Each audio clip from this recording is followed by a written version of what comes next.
Hi hello everyone, నేను miss Srinivas. Welcome to my YouTube channel. ఈరోజు మనం ఈ వీడియోలో చూడబోతుంది తంజావూరులోని బృహదీశ్వర టెంపుల్. అయితే ఈ బృహదీశ్వర ఆలయం ఎంతో ప్రాచీనమైన దేవాలయం. ఇది ఒక శివాలయం. దీన్ని 11వ శతాబ్దంలో చోళులు నిర్మించారని చరిత్ర చెబుతుంది. ఈ దేవాలయాన్ని యునెస్కో వాళ్ళు ప్రపంచ వారసత్వ సంపదగా కూడా గుర్తించారు.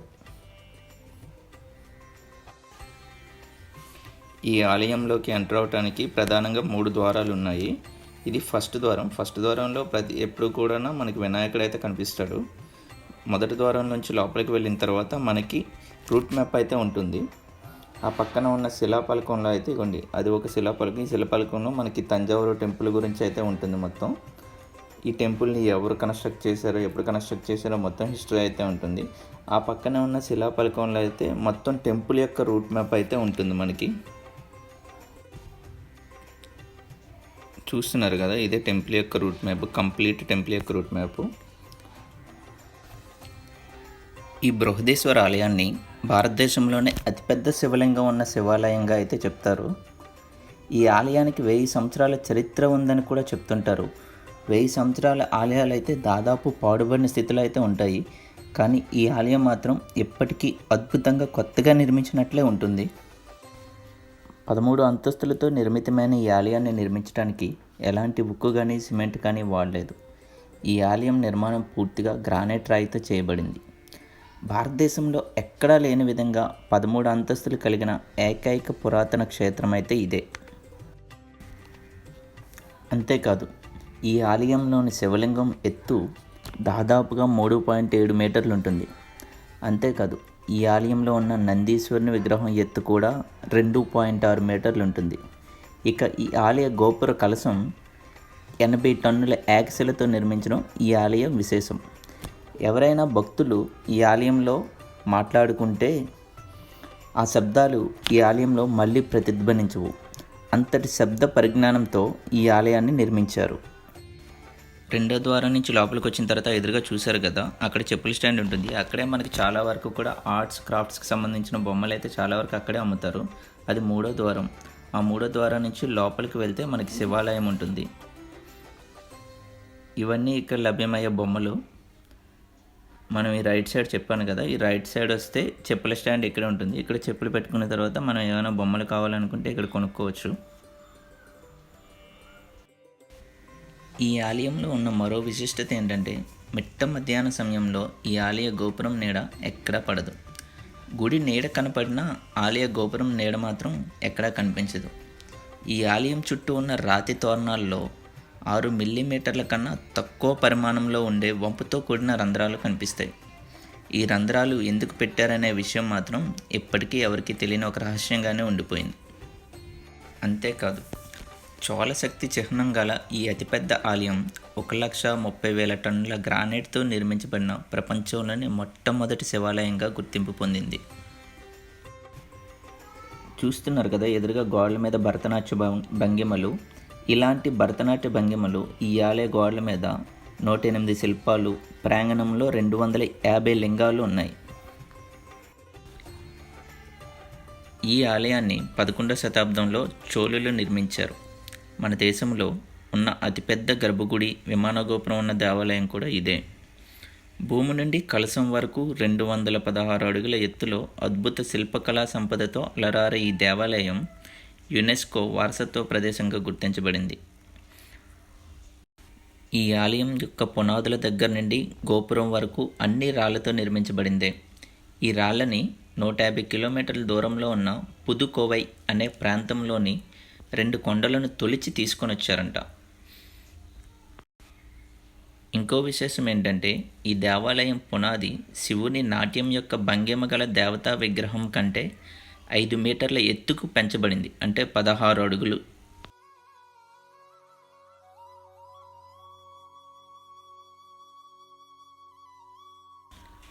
ఈ దేవాలయ ప్రాకారం 240 మీటర్ల పొడవు, 125 మీటర్ల వెడల్పు కలిగి ఉంటుంది. బయటి గోడల యొక్క పై అంతస్తు మీద 81 తమిళనాడు రాష్ట్రానికి చెందిన సాంప్రదాయిక నృత్య కర్ణలు, అంటే భరతనాట్యం యొక్క భంగిమలు చెక్కబడి ఉన్నాయి. దేవతా విగ్రహం అయితే 13వ శతాబ్దంలో పాండ్యరాజుచే నిర్మించబడిందంట. సుబ్రహ్మణ్య విగ్రహం విజయనగర పాలకులచే, వినాయక విగ్రహం మరాఠా పాలకులతోనూ నిర్మించబడింది. ఇది మూడో ద్వారం నుంచి లోపలికి ఎంటర్ అయిన తర్వాత మనకి మెయిన్ టెంపుల్ అయితే ఉంటుంది. మెయిన్ టెంపుల్కి ముందైతే మనకు ఉండేది నంది విగ్రహం అయితే ఉంటుంది. ఆ నంది విగ్రహాన్ని ఎదురుగా ఇప్పుడు మీకు చూపిస్తాను చూడండి. అది నంది విగ్రహం. ఆ నంది విగ్రహానికి ఎదురుగా ఉన్నది మనకి మెయిన్ టెంపుల్. చూస్తున్నారు కదా, ఎదురుగా ఉన్నది నంది మండపం. ఈ నంది మండపం అనేది మనకి టెంపుల్ కన్స్ట్రక్షన్తో పాటు కట్టిన నంది అయితే కాదు ఇది. దీనికంటే ముందు ఒక చిన్న నంది మండపం అనేది ఉండేది. తర్వాత పెద్ద నంది మండపాన్ని కట్టిన తర్వాత ఆ చిన్న నందిని తీసుకెళ్ళి ఎదురుగా ఉన్న వినాయకుడి టెంపుల్ దగ్గర అయితే పెట్టారు.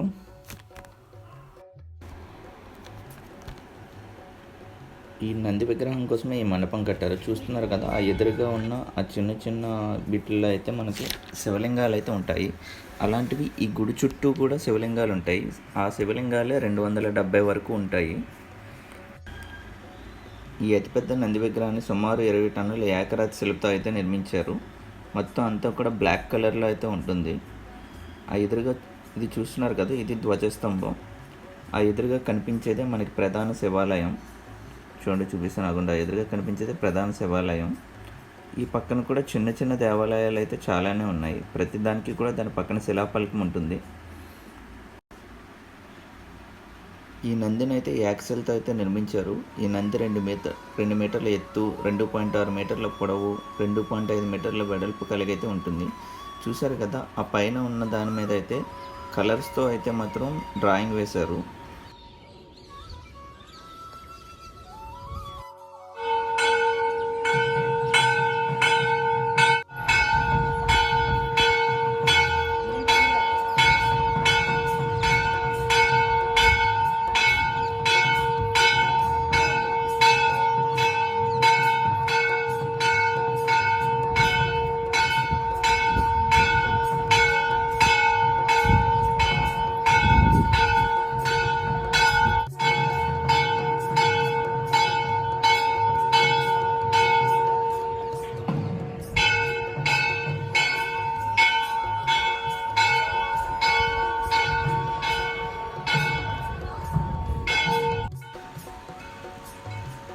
ఈ దేవాలయం ప్రాకారం అయితే 240 మీటర్ల పొడవు, 125 మీటర్ల వెడల్పు కలిగైతే ఉంటుంది.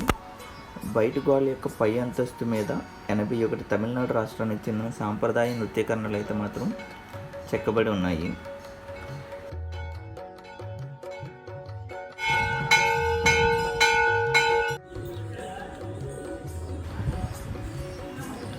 ఇది గర్భగుడి. ఈ గర్భగుడిలోకి మనం ఎంటర్ అవుతున్నప్పుడు మొదటగా అయితే మనకి వినాయకుడి విగ్రహం అయితే కనిపిస్తుంది ఒకవైపు. ఇంకోవైపు నృత్యభంగం అయితే కనిపిస్తుంది, అంటే నటరాజ స్వామి వారి నృత్యభంగం అయితే కనిపిస్తుంది. ఇక్కడి నుంచి మనకి ప్రాకారం చాలా లోపలికైతే ఉంటుంది. ఆ ఎదురుగా కనిపిస్తుంది కదా, చాలా పెద్ద శివలింగం అయితే ఉంటుంది. ఆ శివలింగం ఎత్తు అయితే మాత్రం 13.5 అడుగులు ఎత్తు అయితే ఉంటుంది. అలాగే విస్తీర్ణం కూడా 60 అడుగుల విస్తీర్ణంలో ఉన్న శివలింగం అనేది ప్రత్యేక ఆకర్షణ. చూస్తున్నారు కదా, ఎదురుగా శివలింగం బొమ్మ చూపిస్తున్నాను మీకు. ఇది మనం గర్భగుడిలోంచి బయటకు వచ్చే ద్వారం. ఇది ఇలాంటి ద్వారమే అవతల వైపు కూడా ఇంకోటి ఉంటుంది. గర్భగుడిలోంచి మనం ఇటువైనా రావచ్చు, అటువైపైనా వెళ్ళిపోవచ్చు. అయితే ఇక్కడ ఉన్న ఇంకో ప్రత్యేక ఆకర్షణ ఏంటంటే, మనం గర్భగుడిలోకి వెళ్ళి పూజ అయితే చేయించుకోవచ్చు. ఆ పూజకి 200 రూపాయలు తీసుకుంటారు. అలా అని మరీ శివలింగం దగ్గరికి అయితే మాత్రం మనల్ని ఎలో చేయరు. ఆ శివలింగం ఎత్తు అయితే మాత్రం 13.5 మీటర్లు ఉంటుంది. వెడల్పు కూడా 60 అడుగుల వెడల్పు ఉంటుంది. మొత్తం కూడా వస్త్రంతో చుట్టూ ఉంచుతారు. ఓన్లీ మనకి శివలింగం పైన మాత్రమే కనిపిస్తుంది. ఆలయం విస్తీర్ణం అయితే మాత్రం చాలా ఎక్కువ ఉంటుంది. ఆలయంలోని ఆర్కిటెక్చర్ కూడా అలానే ఉంటుంది. అంతా గ్రానైట్తో కట్టిన ఆలయం కదా, చూస్తున్నంతసేపు చూడాలనిపిస్తుంది. ఎంతసేపు చూసినా ఇంకా చూడాలి అనిపించేంత అద్భుతంగా అయితే ఉంటుంది. ఆ గోపురం పైన చూసారు కదా, ఆ కలశం, అది 80 టన్నుల ఏకశిలతో అయితే కట్టారు. దాన్ని అంత పైకి, అంటే 13 అంతస్తులు ఉన్న ఈ విమాన గోపురం పైకి, అంత పైకి ఎలా లేపారనేది ఇప్పటికీ ఒక అద్భుతమైన నిర్మాణంగానే చెప్తారు. ఈ ప్రధాన ఆలయం చుట్టూ ఈ ప్రాకారంలోనే చిన్న చిన్న ఆలయాలు అయితే నిర్మించారు. ఇవన్నీ కూడా ప్రధాన ఆలయంతో పాటు నిర్మించినవైతే కాదు. తర్వాత కాలంలో చాలామంది రాజులు ఒక్కొక్కటిగా నిర్మించుకుంటూ వచ్చారు. చూస్తున్నాం కదా, మనకి ఆలయం నీడైతే కనిపిస్తుంది, కానీ గోపురం నీడైతే మాత్రం ఎక్కడా కనిపించదు.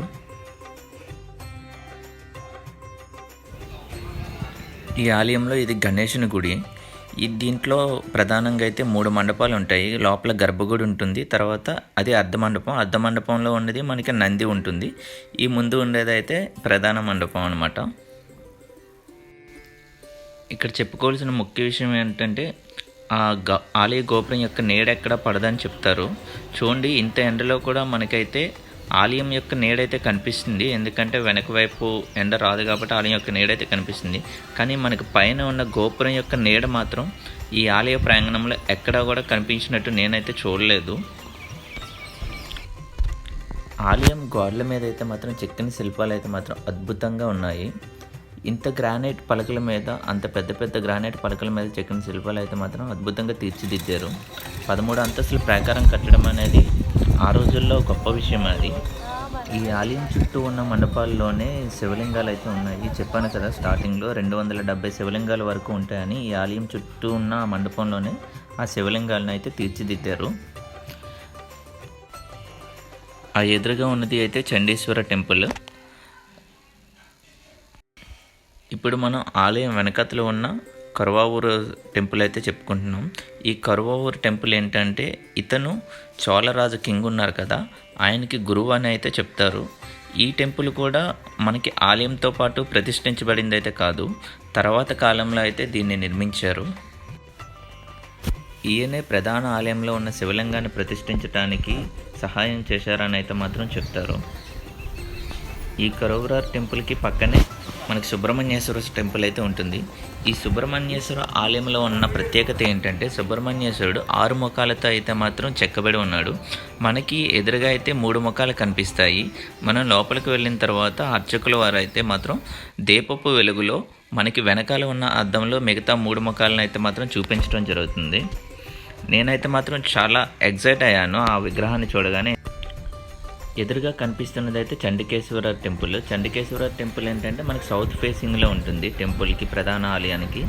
ఈ ప్రధాన ఆలయానికి సౌత్ ఫేసింగ్లో చండికేశ్వర టెంపుల్ కట్టడం అనేది ఒక గొప్ప విషయంగానే చెప్పుకోవాలి. ఎందుకంటే చండికేశ్వర అనే ఆయన ఒక శివుని భక్తుడు అనమాట. శివుని భక్తునికి ప్రధాన ఆలయానికి పక్కనే ఒక చిన్న ఆలయంగా కట్టడం అనేది గొప్ప విషయంగానే చెప్పుకోవాలి మనం. అయితే మనం తంజావూరు టూర్ ఎలా ప్లాన్ చేసుకోవాలి అనేది ఇప్పుడు నేను మీకు చెప్తాను. తంజావూరు అనే కాదు, మనం ఒక 5 days టూర్ ప్లాన్ చేసుకుంటే తమిళనాడులో ఉన్న చాలా వరకు ఆలయాలను అయితే మనం దర్శించుకోవచ్చు. 5 రోజుల ప్లాన్ ఎలా చేసుకోవాలంటే, మనం డైరెక్ట్గా చిదంబరం వెళ్ళిపోయేలాగా ప్లాన్ చేసుకుంటే చిదంబరం నుంచి ఇవన్నీ చూసుకుంటూ వచ్చేయచ్చు. చిదంబరం ఎలా వెళ్ళాలి అంటే, ఫస్ట్ మనకి తిరుపతి నుంచి రెగ్యులర్గా చిదంబరంకి ట్రైన్ ఉంటుంది. మనకి డైరెక్ట్గా వైజాగ్ నుంచి అయితే మాత్రం చిదంబరంకి ట్రైన్స్ ఏమీ లేవు. మనం చెన్నై రావాలి. చెన్నై కానీ పాండిచ్చేరి కానీ వచ్చి పాండిచ్చేరి నుంచి చిదంబరం వెళ్ళిపోవచ్చు. మనకి లో కాస్ట్లోనే ఉంటుంది ఫేర్ అంతా కూడా, టికెట్ ప్రైస్ అంతా కూడా. అంటే మనం ఆర్టీసీ చూస్ చేసుకుంటే, గవర్నమెంట్ బస్సెస్ చూస్ చేసుకుంటే మనకి లో కాస్ట్లోనే ఉంటుంది ఫేర్ అంతా కూడా. సో మనం చీప్ అండ్ బెస్ట్లో ఈ ట్రిప్ అయితే కంప్లీట్ చేసేసుకోవచ్చు. ఫస్ట్ మనం చిదంబరం వెళ్ళిపోయి చిదంబరంలో నటరాజ స్వామి టెంపుల్ దర్శనం చేసుకొని, ఆ రోజు మనకి ఛాన్సెస్ ఉంటే డైరెక్ట్గా మనం కుంభకోణం వెళ్ళిపోవచ్చు. కుంభకోణంలో ఒక రోజు ఉంటే మాత్రం కుంభకోణంలో ఉన్న మ్యాక్సిమం టెంపుల్స్ని అయితే మనం విజిట్ చేయొచ్చు. దగ్గర కుంభకోణంలోనే 88 టెంపుల్స్ వరకు ఉంటాయి. కుంభకోణంలో టెంపుల్స్ అన్ని దర్శనం చేసుకున్న తర్వాత ఆ రోజు టైం కుదిరితే ఒక 3 hours జర్నీ ఉంటుంది తంజావూరు రావడానికి. లేదు అంటే ఎర్లీ మార్నింగ్ స్టార్ట్ అయిపోతే డైరెక్ట్గా కుంభకోణం నుంచి తంజావూరు బస్సెస్ అయితే ఉంటాయి. మనకి 3 hours జర్నీ పడుతుంది. తంజావూరు వచ్చిన తర్వాత తంజావూరులో మనం ఈ బృహదీశ్వర ఆలయాన్ని దర్శనం చేసుకోవచ్చు. ఈ బృహదీశ్వర ఆలయాన్ని దర్శనం చేసుకోవడానికి మనకి అట్లీస్ట్ ఏం లేదన్నా ఒక 1 hour పడుతుంది ఇదంతా చూడటానికి. ఎందుకంటే ఈ అద్భుతమైన టెంపుల్ని చూడటానికి అంత టైం తీసుకుంటుంది. తర్వాత తంజావూరులో మనకి దర్శనం అయిపోయిన తర్వాత ఇక్కడ మనకి తంజావూరులో కింగ్స్ ప్యాలెస్ అయితే ఉన్నాయి. అవి చూసుకొని మనం ఇక్కడి నుంచి డైరెక్ట్గా మహాబలిపురం వెళ్ళిపోవచ్చు. మనం తంజావూరు నుంచి తిరుచి వెళ్ళొచ్చు. తిరుచిలో అయితే మనకి జలలింగం అనేది ఫేమస్ అనమాట. అక్కడ కూడా శివాలయమే, కాకపోతే దాన్ని జలలింగంగా అభివర్ణిస్తారు. జలలింగం చూసుకున్న తర్వాత మనం మహాబలిపురం వెళ్ళి మహాబలిపురంలో ఉన్న కార్వింగ్స్ చాలా వరకు చూసుకోవచ్చు. ఎందుకంటే మహాబలిపురంలో అన్నీ కూడా కార్వింగ్స్ అయితే ఎక్కువ ఉన్నాయి, ఎక్కువ ప్లేసెస్ ఉంటాయి చూడటానికి. మహాబలిపురంలో మనం చూసుకున్న తర్వాత మనం డైరెక్ట్గా చెన్నై వెళ్ళిపోవచ్చు. చెన్నైలో మనం విజిటింగ్ ప్లేసెస్ అయితే చాలానే ఉంటాయి, బీచెస్ అని, షాపింగ్ అని చాలా వరకు ఉంటుంది. సో అక్కడి నుంచి డైరెక్ట్గా మళ్ళీ మనం రిటర్న్ అయిపోవచ్చు. సో ఇలా మొత్తం ట్రిప్ మొత్తం కూడా 6 డేస్లో అయితే కంప్లీట్ చేసుకోవచ్చు. ఇవన్నీ కూడా చూడదగ్గ ప్రదేశాలు, ఎందుకంటే చాలా పురాతనమైన ఆలయాలు అనమాట ఇవన్నీ కూడా. చూడటానికైతే మాత్రం చాలా అద్భుతంగా ఉంటాయి. మన ఏరియాలో అయితే ఇలాంటి ఆలయాలని దర్శించుకోలేము, ఎందుకంటే పురాతన ఆలయాలు, పెద్ద పెద్ద ఆలయాలు, గ్రానైట్తో కట్టిన ఆలయాలు అయితే మాత్రం మన ఏరియాలో పెద్దగా ఎక్కడ ఉండవు. సో ఇదండి బృహదీశ్వర ఆలయం టెంపుల్ యొక్క మొత్తం వీడియో అయితే కవర్ చేశాను. ఇది మీకు నచ్చిందని అనుకుంటాను. మీకు నచ్చినట్లయితే మీ ఫ్రెండ్స్తో కూడా షేర్ చేసుకోండి ఈ వీడియోని.